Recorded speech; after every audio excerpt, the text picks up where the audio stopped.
Mouammar Kadhafi a dirigé la Libye d'une main de fer pendant plus de 4 décennies.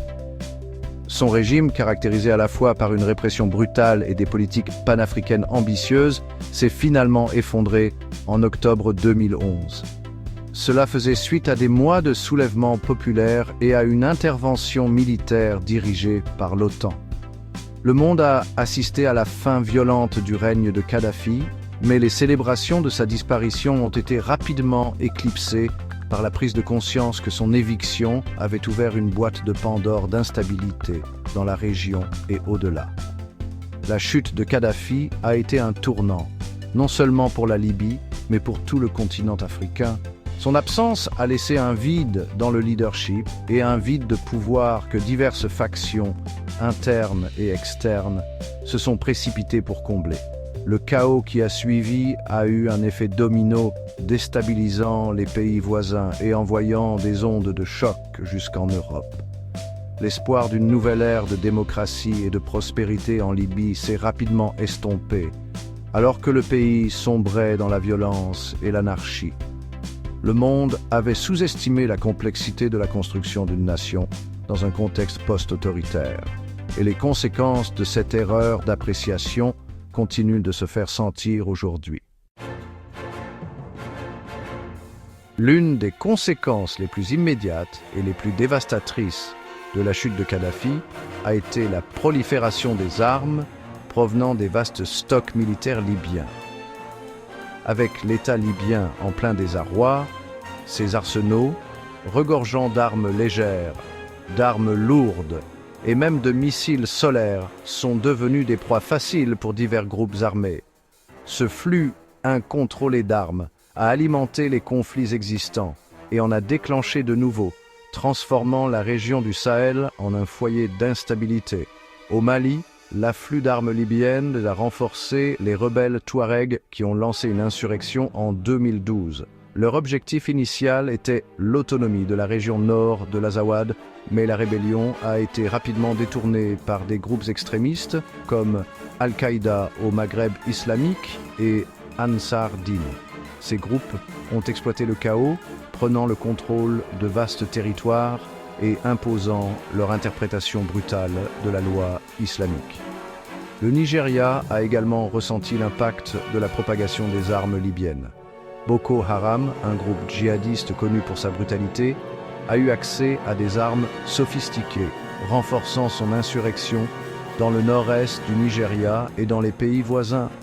Le règne de terreur du groupe, marqué par des massacres, des enlèvements et des déplacements, a entraîné l'une des crises humanitaires les plus graves au monde.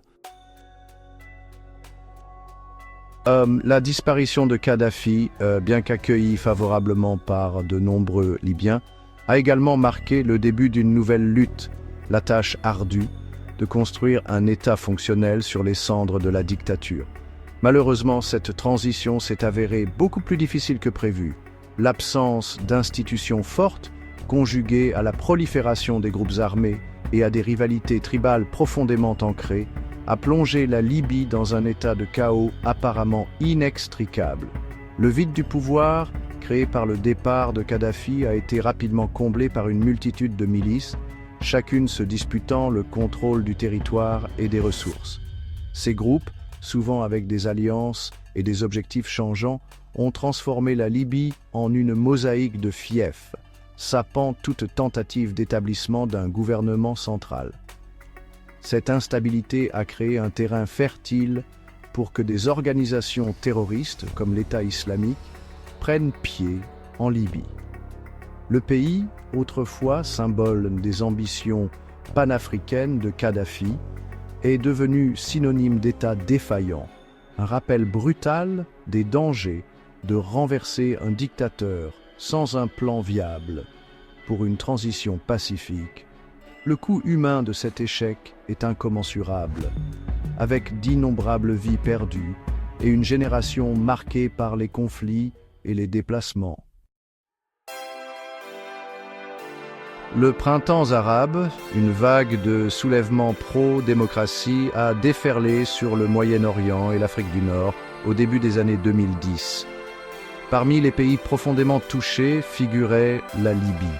Le mouvement a conduit au renversement de régimes de longue date, mais il a également laissé un héritage complexe.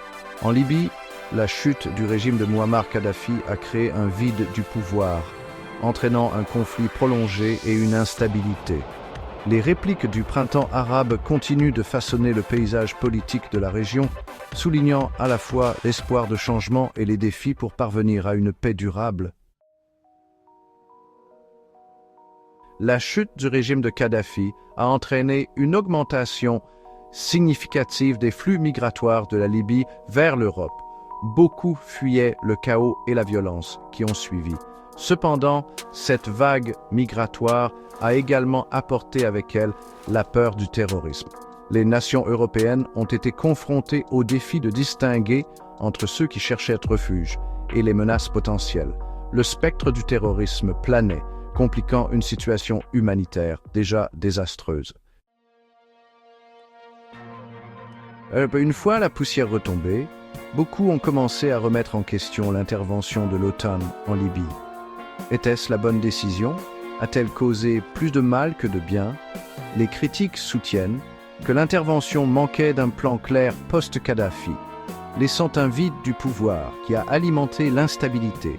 Les partisans, cependant, maintiennent que l'élimination d'un dictateur était une étape nécessaire vers une gouvernance démocratique potentielle.